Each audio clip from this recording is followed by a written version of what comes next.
that if they saw my room dirty or if they saw me misbehaving, they wouldn't say anything except to lift me up and tell me why it would be good for me to clean my room or do the right thing. But our perception when we're young is that they're ready to slam us at every given moment. I carry this on to every single embodiment of an example when it comes to our religion. The other day, a couple of months ago, I was giving a lecture and I was leaving the masjid to go to my car. As I was walking to my car, there was some parents and they were walking with their kids and they said, look, Sheikh is coming. Should we tell him what you were doing in the mosque so that he can tell you, so they can scold you, so on and so forth? So I went up to like these parents and I said, first of all, my own kids don't listen to me. Do you really believe that your kids are going to listen to me? And I said, number two, the image that you're giving of someone who's in a state or in a position of religious leadership is what? Totally negative. Rather, I see that kid and I kiss that kid on the head, you know? What is our image? Why do we have this perception? He sees, he's going to judge. Well, like, that's not what our religion is about. The Messenger of God, sallallahu alaihi wa alihi wasallam, the Imams of Ahlul Bayt, peace and blessing be upon them, I tell this to people all the time. I tell them that if you see someone who is becoming more religious or learning more about their tradition, and you start becoming someone who is more judgmental about other people, you're doing religion wrong.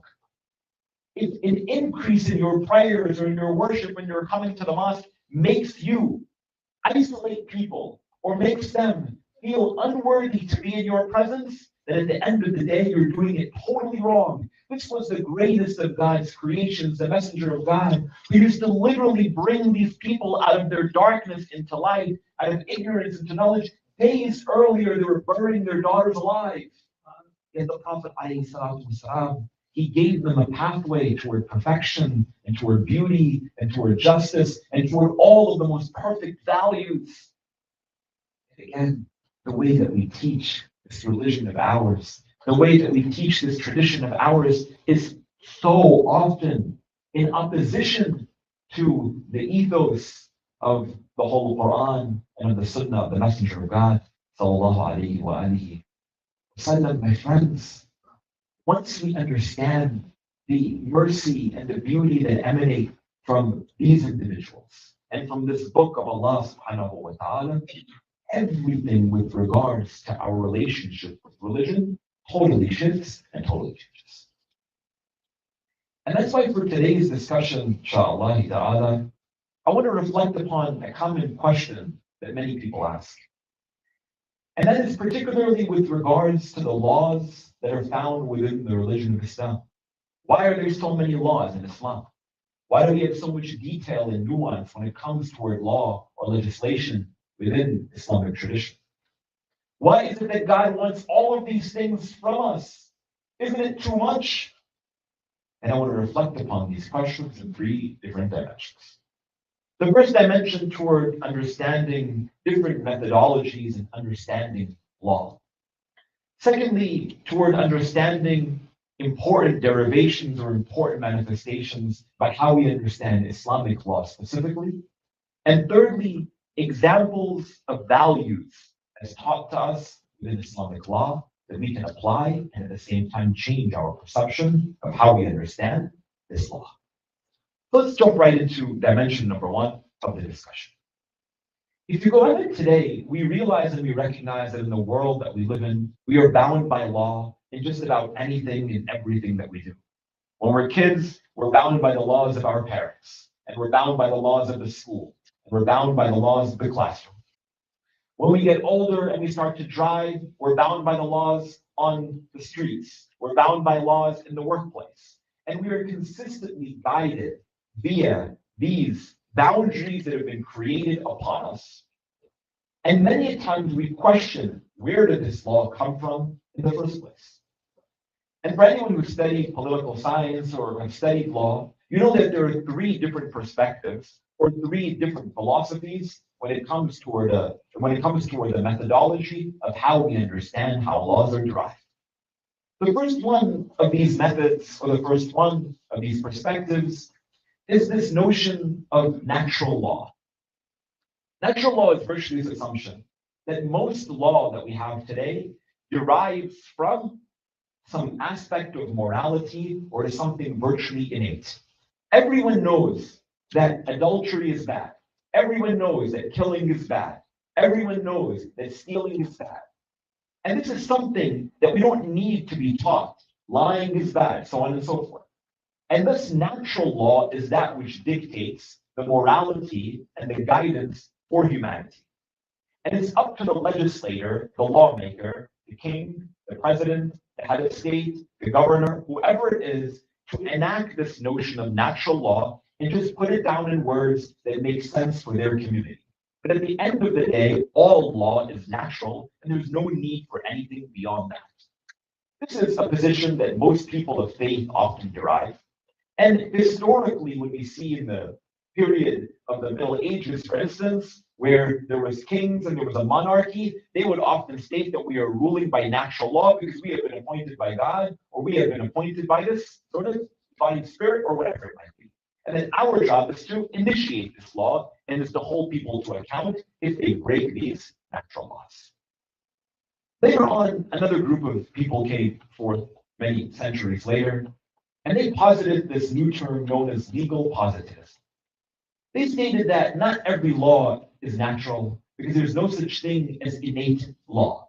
We have to be taught things and we have to learn things. And fundamentally and essentially, that law is derived because people assume power and they assume positions of authority and they determine what is law and what is not law. So, for instance, if there is a bunch of people together in any given tribe, in any given community, in any given society, naturally, people always ascend toward positions of leadership. Is that fair to say?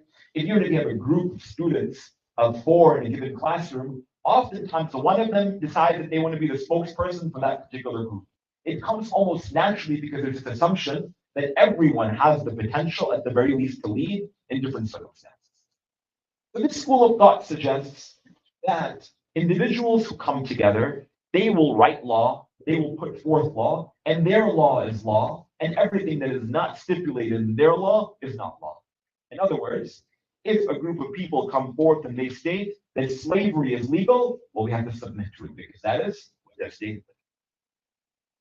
And that anyone who opposes their law, for instance, is going against the grain, meaning that this particular methodology, oftentimes found in many secular schools, they argue that there is no such thing, again, as this moral, innate understanding of our roles or responsibilities. Rather, people come together and they do what they feel is best for society. A third concept when it comes to understanding law is the theory of common law. And this is oftentimes what we see today in our communities and societies. And that is that as time passes, decades pass, we see that society, situations, they influence and they dictate how we establish law in any given community. So there must be a reason why that the speed limit on a highway is 55 miles per hour, for instance. Maybe 65 would be radical. In New York is 55. And what's the difference between New York and Atlanta? One thing, there's more cars in New York, so the speed limit has to be less, for instance. That there must be some metric that was utilized to determine why a stop sign is in any given location, or why there's a traffic light in place B and not in place C, for instance. You follow what I'm saying? That common law determines over time what is necessary for that community to thrive. I say all of this not to bore you or not to give you some information about things that are not relevant to us, but I say all of this because when it comes to our understanding of how we perceive Islamic law, most people, they work under the assumption that the law that we have is all outdated. It's all from the 6th century. It has nothing to do with anything. And why is it that I have to pray or fast or go for Hajj or pay zakat or khums? This is just something that we do because people have told us that we have to do it. Again, this all stems from our perception. Let me go back and let me give you this example. Every single one of us, we realize that Allah subhanahu wa ta'ala is a good God. Is that fair to say? Allah subhanahu wa ta'ala is a good God. He's a merciful God. He's a kind God. He's a loving God. Does it make any sense for this loving, merciful, compassionate Lord of the world who created us when he didn't necessarily need to create us? who gives us blessing after blessing, who gives us opportunity after opportunity, who gives us life and who gives us health and who gives us wealth, that all of a sudden he's going to establish laws that are not in our benefit. The speed limit on the highway, people, though they break it, they know that it's there for a reason. At the end of the day, the government, law enforcement, whatever, they don't want us to drive too fast and get into an accident that might lead to our ultimate detriment. But when it comes to Allah subhanahu wa ta'ala, what's the first thought? Why did God establish this law? This is ridiculous. This is crazy. As opposed toward taking a step back, saying, wait a minute, this law, this God who is merciful, maybe it's out of his mercy why he established the laws in the ways that he did. And it's important for me to make this point. Sorry, again, I know this is a bit technical, but follow along with me for just a moment. Our understanding many times of law and legislation when it comes to the religion of Islam is on the basis of once I understand why I do it, then I'll do it. As opposed to the opposite. And I'm not trying to sound like some conservative sheikh over here who sits in front of you and tells you just have to do it because you have to do it. No. But at the end of the day, amongst the core tenets of our tradition is submission. The words of Amir al-Mu'mineen, alayhi salatu wasalam, al-Islam with taslim. This religion is a religion of submission. I believe, and once we believe, in a God and in a prophet whose name is Muhammad sallallahu alayhi wa sallam.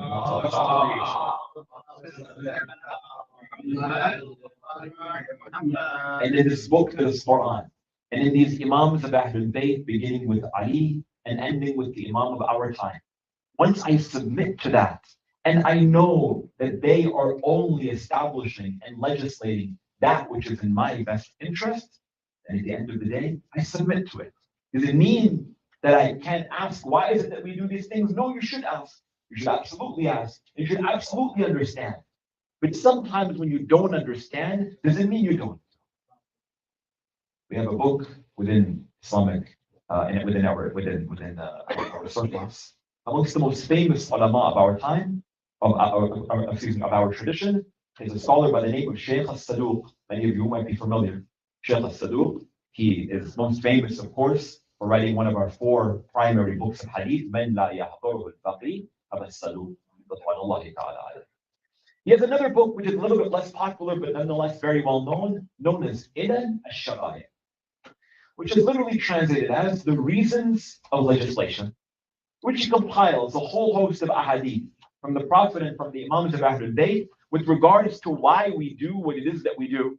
Why do we fast? Why do we pray? Why was the Quran revealed? Why do we go for Hajj? Why do we make tawaf? Based on the ahadith of the Imams of Ahlul Bayt. These are blessings. It's available in English as well. You can find it probably on Islam.org or something. And over here, he suggests and he demonstrates that for so much of what it is that we do, Allah subhanahu wa ta'ala, by the words of the Imams of Ahlul Bayt, they provide us the wisdom, they provide us the reason, undoubtedly there. But for some things that are not present, it's up to us to submit to Allah subhanahu wa ta'ala and to His Prophet and say that they know what is best for us. And that brings me then to the second dimension of our discussion. And these are some important factors to keep in mind in our understanding of Islamic law. First of all, this term Sharia, what does it mean? Popular term that Islamophobes love, right? Muslims want to wage jihad on America in order that they can establish Sharia law. It's a direct quote from Fox News, by the way. So, I'm not joking, actually. I don't know if Georgia is on the right side or the left side. I have no idea. Oh, actually, no, of course I know everything about it. What do you want to talk about? So, no, I'm in water.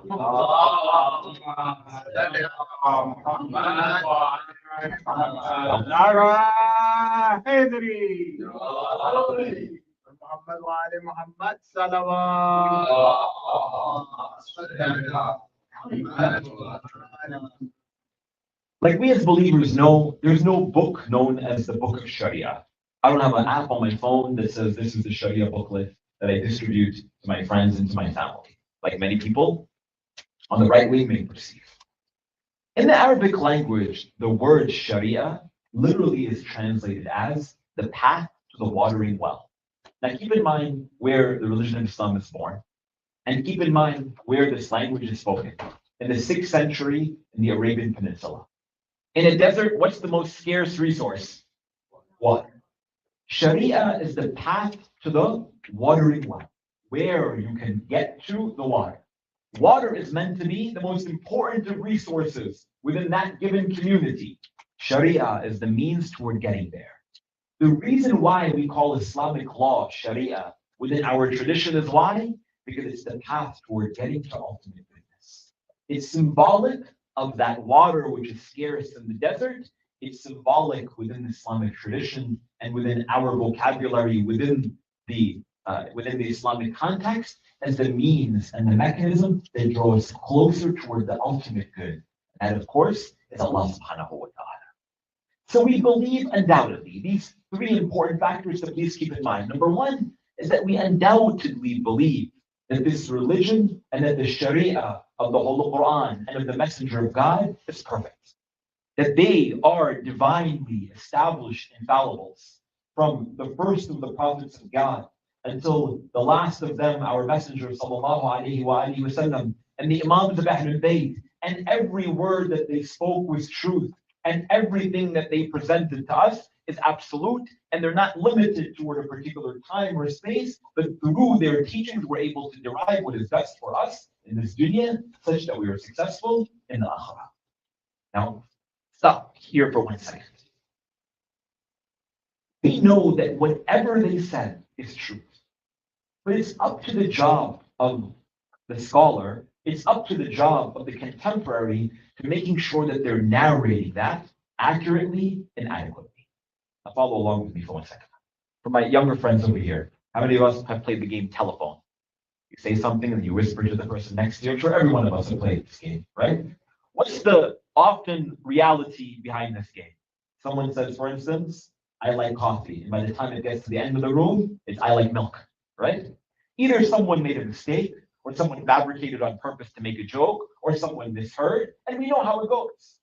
And we know that when it comes toward the narrating of the ahadith of Ahlul Bayt, peace and blessings be upon them, many of that which was narrated by the contemporaries of the Prophet and the Imams, some people did their best, some people they forgot, some people they made mistakes, and some people undoubtedly sought toward fabricating upon the Imams of Ahlul Bayt, peace and blessings be upon them. This is a reality that no one can ever dismiss. When it comes toward the Sharia in its most perfect form, we know with absolute certainty that it is perfect and void of any error. But the way that we seek toward dissecting, or the way that we seek toward deducing the law today, it comes with its own unique challenges. In Islamic law, we differentiate between these two terms. One is known as hukum waqi'i, and the other is what is known as hukum al-zahiri. Hukum waqi'i is that which is with Allah subhanahu wa ta'ala, the true law as God has revealed toward Muhammad sallallahu alayhi wa sallam. And the second is what is known as hukum al-zahiri, that which we understand, or that which the marja, the scholar, understands on the basis of his or her understanding of the law that is in front of them. So we know that when a fallible person is seeking toward deducing infallible law, in spite and in light of everything that our communities had to go through with regards to the compilation of hadith and so on and so forth in early centuries, is there room for error? Is there room for disagreement? There's room for disagreement. The most perfect example, the example of when the moon is sighted. Some take one approach, while others take another approach. Some state that if the moon, for instance, is sighted anywhere in the same time zone, it suffices. Some state that if the moon is sighted anywhere in the world, it suffices as the beginning of the new lunar month. Some state that the moon has to be sighted only in a local moon sighting method. Every single one of these scholars, their ultimate objective is to find the truth based on what they understand from the teachings of the Quran and from the teachings of Muhammad and Muhammad. Essentially, everyone is doing their best. But because we're unsure of hukum waqi, we're void of the presence of the Imam. We're not sure exactly what we do as muqaddideen. We say, okay, This is the opinion of this scholar. He knows better than I about how to deduce this law. He may be wrong. She may be wrong. But at the end of the day, my job is to just submit to this. We're not saying that that is law in its entirety. We're not saying that it is perfect. We're saying that this is what the Imams of Ahlul Bayt advise us to do when they are not present within our company. You follow what I'm saying? So the first is the law of Muhammad wa Ali Muhammad. It's perfect. The second level is the law of Muhammad wa Ali Muhammad as understood by their followers, which could be right and also could be wrong. And thirdly is the law as practiced by Muslims. And this opens the door up to undoubtedly another question. Is the practice of any given believer who is trying their best, does it have the potential to be wrong? Of course it does. But again, out of the mercy and out of the grace of Allah subhanahu wa ta'ala, if we just try our best, and even if our prayers are totally wrong, and our day of Eid, we ended up fasting on it, or we didn't fast when it was the day of Ramadan, because we sought towards submitting toward an authority, and we're trying to do our very best, out of the mercy and the grace of Allah subhanahu wa ta'ala, it is accepted from everyone. And like many of you are familiar, these famous hadith, that when the scholar, they tried to deduce our law, these are hadith from Ahlul Bayt, peace and blessing be upon them. But they made a mistake, Allah subhanahu wa ta'ala will write for them one hasana. He will still write for them a good deed, even though they made a mistake. For the one who, and for the scholar who deduces our law, and they give the right reason, they give the right ruling, Allah subhanahu wa ta'ala will write for them too. At the end of the day, again, we seek to do the best that we can, and the laws that we have established are our job to fulfill them to the best of our capability and capacity.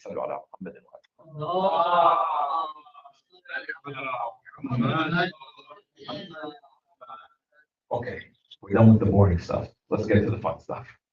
The third part of our discussion, inshallah, is with regards to the values, is in regard to reflecting upon some of the values that we learn from the laws that are prescribed within the school of Ahlul Bayt.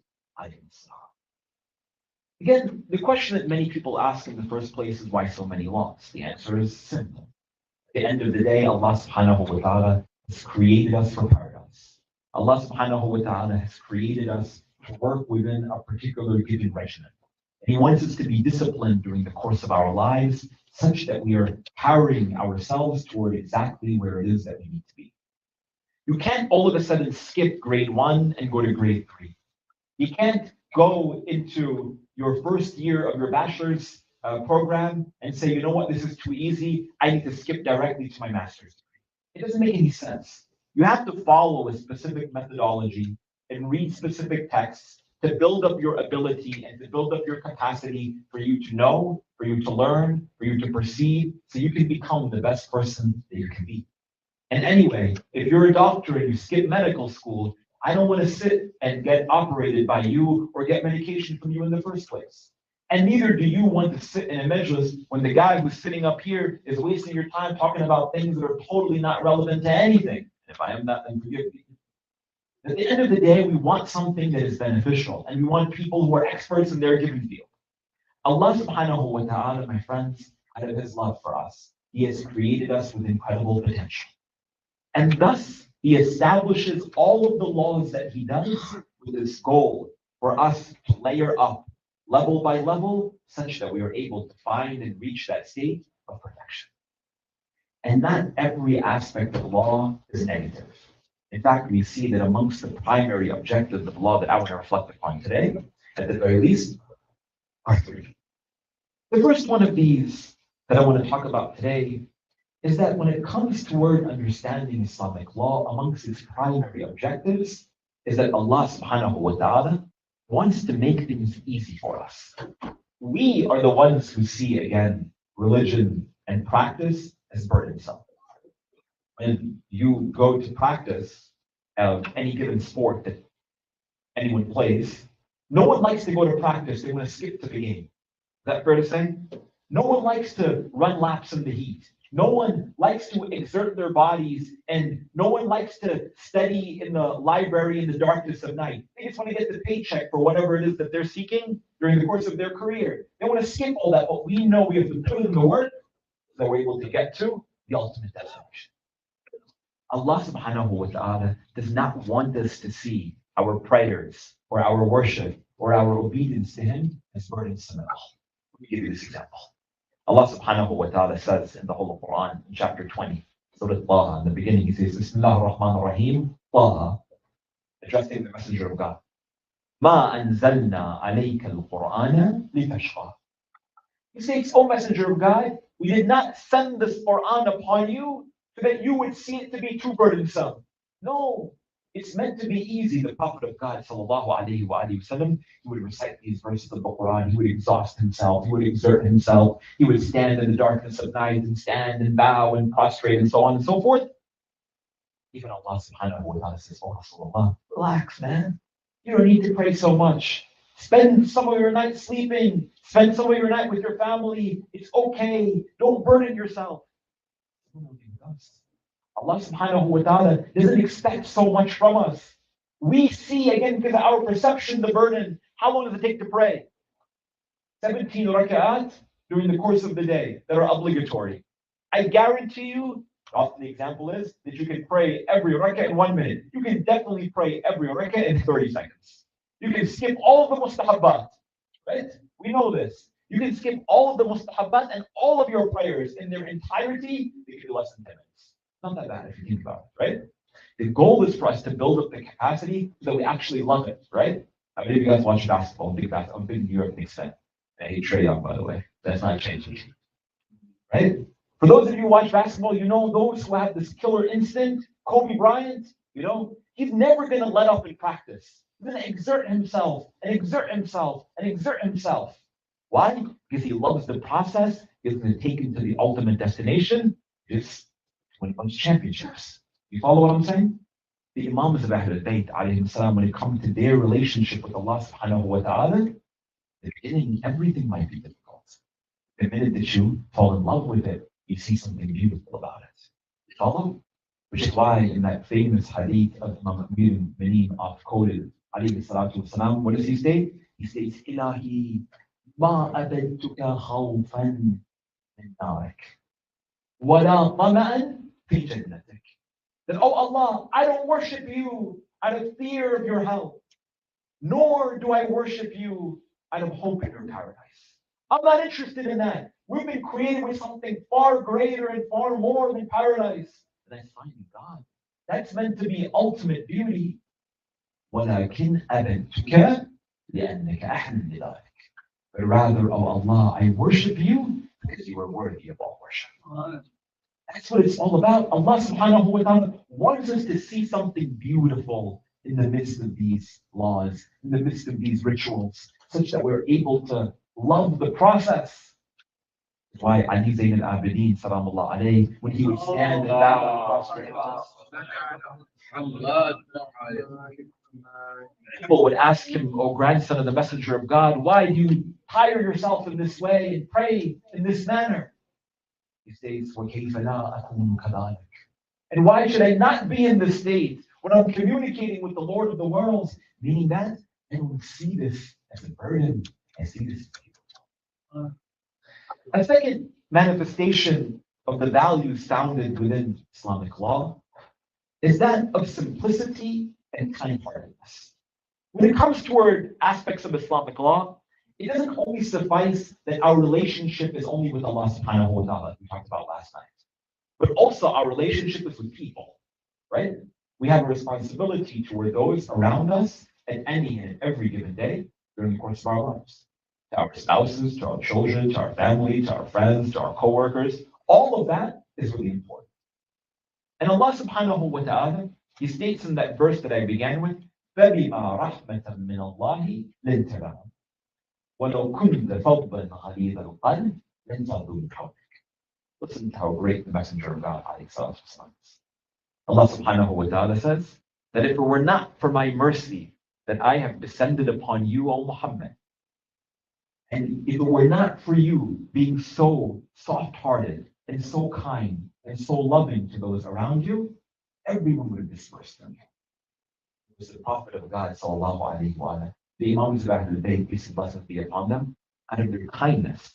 Essentially, that's what it's all about, right? Out of their kindness, that was such a magnetic force that drew people directly toward them.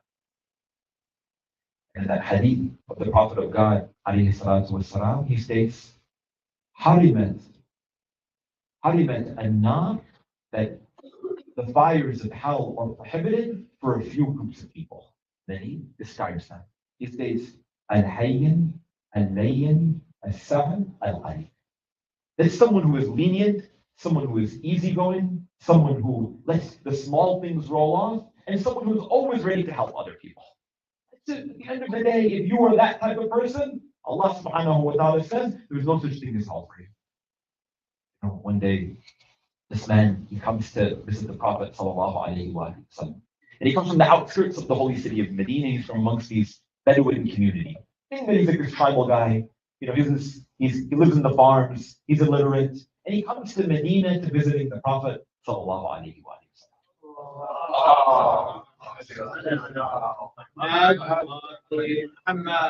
So after they, conclude the congregational prayer, people come and they shake the hands of the Imam of the Jama'ah and so on and so forth. The Prophet's a busy guy, right? You got a lot of things going on. If you think that your Google Calendar is busy, I can't imagine what the Prophet sallallahu alaihi wasallam looked like. He has family, he has responsibilities, he's got, people to deal with, and dealing with people ain't so much fun sometimes. He's the head of state. He's got a lot of stuff going on. He probably fasting during the day and praying all night. He puts this all into his busy schedule. And all of these guys, they come to shake the hand of the Prophet ﷺ, until this Bedouin man, he reaches the Messenger of God. And he shakes his hands, and he holds it. And it was the custom out of the akhlaq of the Prophet of God that whenever someone came and shook his hand, he would never be the one to release his hand, meaning to end the handshake. He would always wait for the other person to do it. And perhaps this man didn't, know the station of the Prophet, but he was so infatuated. He was so in love. Sometimes when we hear the story of Yusuf alayhi salam, we think that, Nabiullah Yusuf, man, this guy was super good looking. We have hadith that tell us that the Messenger of God was more beautiful than even Yusuf sallallahu. This man, he's looking at the Prophet. It's the first time he ever sees him. And he's just holding on. And he says, Assalamu alaikum, ya Rasulullah. He says, I'm coming from X tribe. He says, welcome. And he's still holding on to his hand. And then he engages in some small talk, and the Prophet says, barakallahu feek, Allah bless you, so on and so forth. There's a million other people, and even they start to disperse because they realize this guy's never going to let the hand of the Prophet go. Still, just imagine someone holding your hand after like 5 seconds it becomes awkward, right? So usually one of us leave our hand. Maybe 1 minute, 2 minutes, this man is holding the hand of the Prophet. He gets to walk, he's got things to do, but he's still holding on to the man's hand. And then thereafter he realizes it's the hand of the Prophet. He says, oh, I'm so sorry. He said, I didn't mean to bother you. I didn't mean to take up your time. He says, I'm just so happy to be in your presence. What's the Messenger of God say? Don't worry about it, man. I'm here at your service. This is my role. This is my responsibility. Anything I can do for you. And he would say it with sincerity, not in a way that we often say it.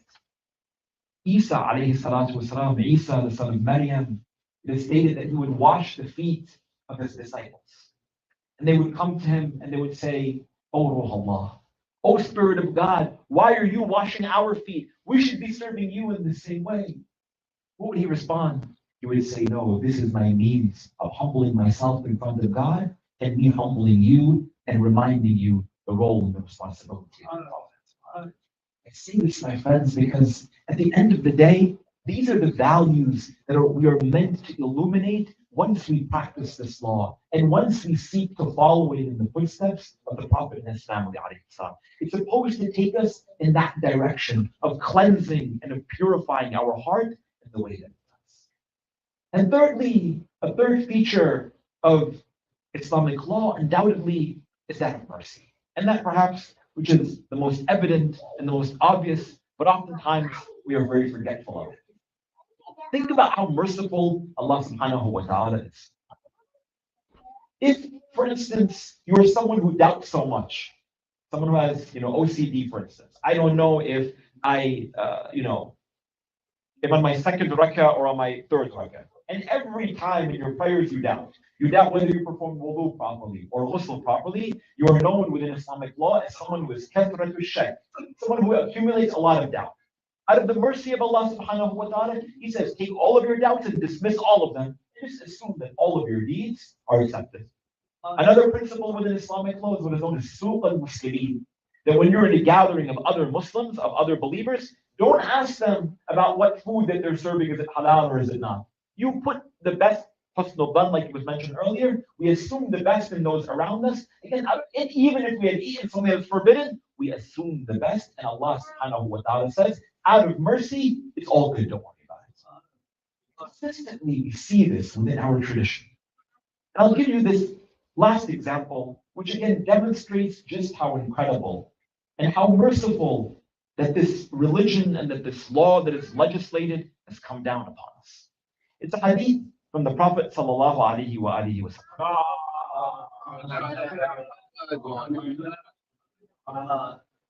He states, لِلْدَبَّةِ عَلَى صَاحِبِهَا سِتُّ خِصَالٍ.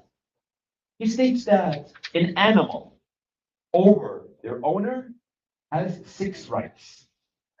Not the right of the owner over the animal, but the right of the animal over the owner.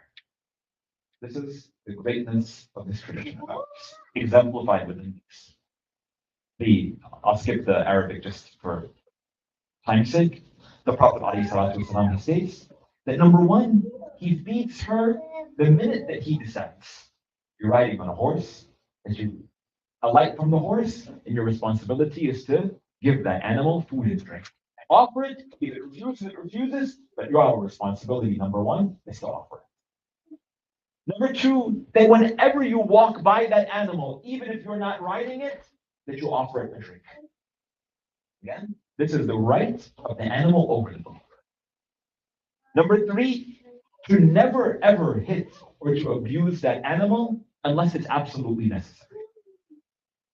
Number 3, never place too much weight on it such that it cannot bear. Number 3, do not allow for it to carry more than it can bear. Number 4, never number 5 or number 6, I forget where I'm at, that never stand over the animal.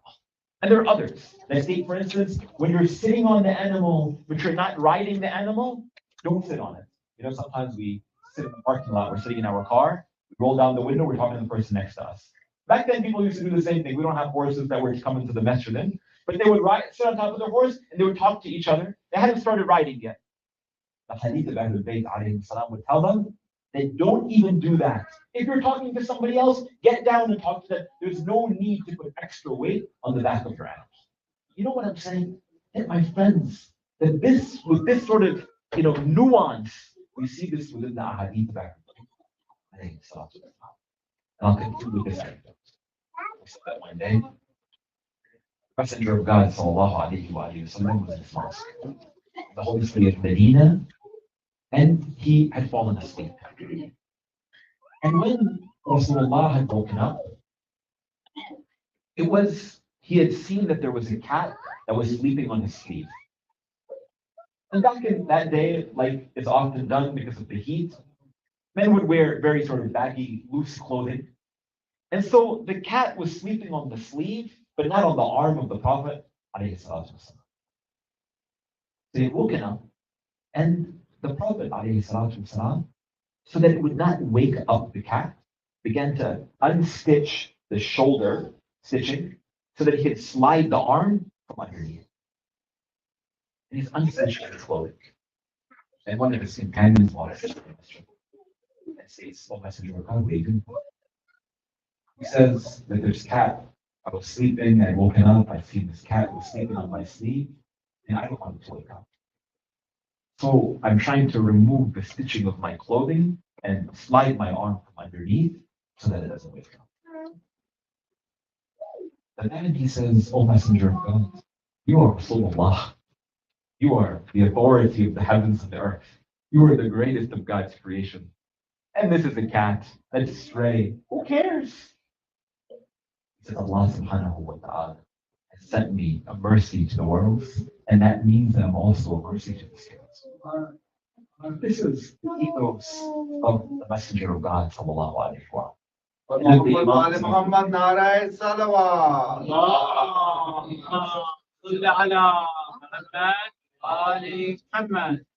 Imams of Ahlul Bayt, alayhi salam, that the Prophet of God emanates and demonstrates that same level of mercy to this caste.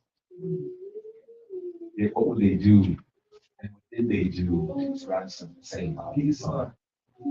This same Hussein, who days earlier would give water to the horses that were struggling with their own thirst, as we'll talk about on another night, yet those same horses on the night of the 11th of Muharram were those who trampled upon his sacred body on the plains of Karbala. Last night, my friends, we mentioned that on the 27th of the month of Rajab, Imam al-Hussein alayhi salam, along with his family members and companions, they departed from the holy city of Medina because of the pressure that began to surround them leading up to those days after the death of Muawiyah. And they began to depart for the holy city of Mecca with the hope and with the aspiration that the Umayyads would not shed the blood of al-Hussein alayhi salam within the sacred city.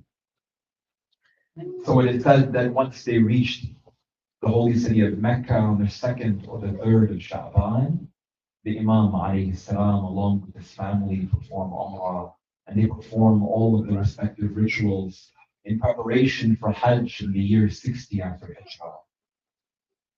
But the rumors had began to spread that they would not hold sacred the holy city of Mecca, and that if it came to be, they would even shed the blood of Hussein within the Haram. So at this moment, Imam Hussein alayhi salam, he gathered together his family and his companions, and he said that we should change our intention from Hajj and Tamattu to Umrah and solely depart from the city of Mecca with the hope that they can arrive in the city of Kufa. And on the 8th of the month of the Hijjah, Yom al-Tarwiyah, for those of you who have been for Hajj, you know on that day, the Hajjaj, they prepare themselves to go in toward Arafat. They put on their ahrams and they put on their ghusl, and they began to chant Labbaik, Allahumma Labbaik. At this moment, while all of the caravans in Mecca began to depart from the holy city toward Arafat, wearing their ihram, Imam al-Hussein alayhi salam and his family members, they put on a different ihram. Instead of the ihram of Hajj, they began to wear the ihram of their own kafan.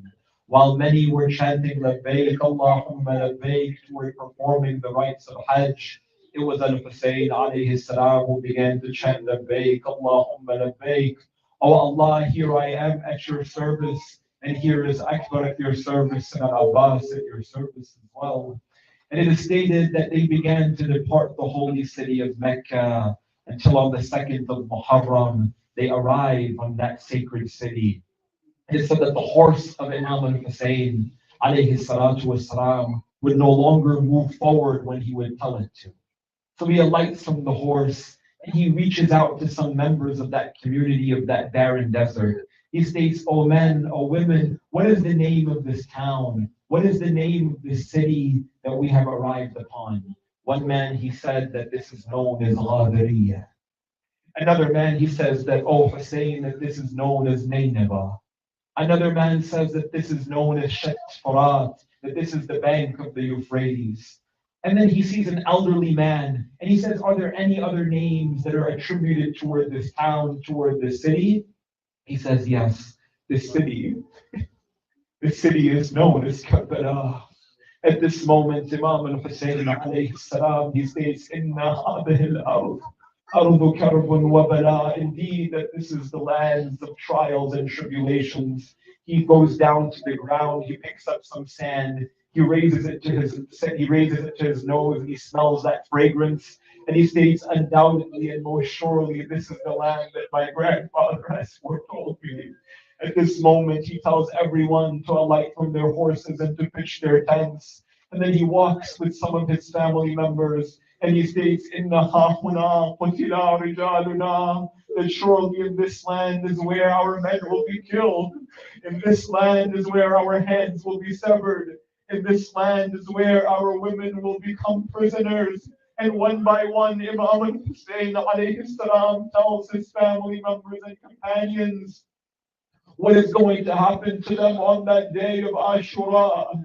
But many would state that on that day, that on that day when they reached Karbala, it was the women who were all being assisted by Abu Fadl al-Abbas to being alight from their horses.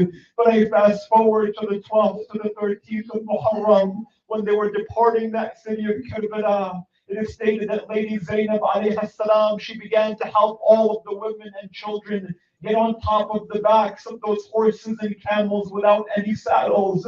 And one by one, it was Zainab and Kulthum helping them. But at that moment, it was only Zainab and Kulthum themselves after everyone had alighted. At that moment, it is stated that Kulthum, she looks towards Zainab and says, and says, how can we get on top of these animals now? Because if these men, they come and they assist us, it will be impermissible for us to do so. It is stated that Zainab says, oh, Kulthum, let me help you get on top of the camel. I'll figure out a way. And she helps her get on top. And then at that moment, she looks toward the river Euphrates. And she calls out, oh, my brother, Abu Fadl Abbas, when we left Medina, you were there to help me. When we left Mecca, you were there to help me. But on this day, oh, my brother, Abu Fadl Abbas, you don't have any hands to assist me.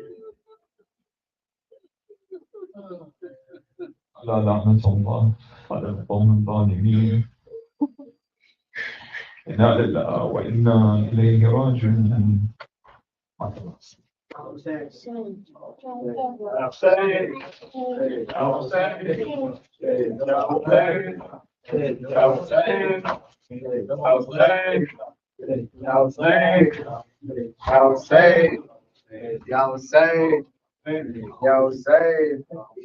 Y'all say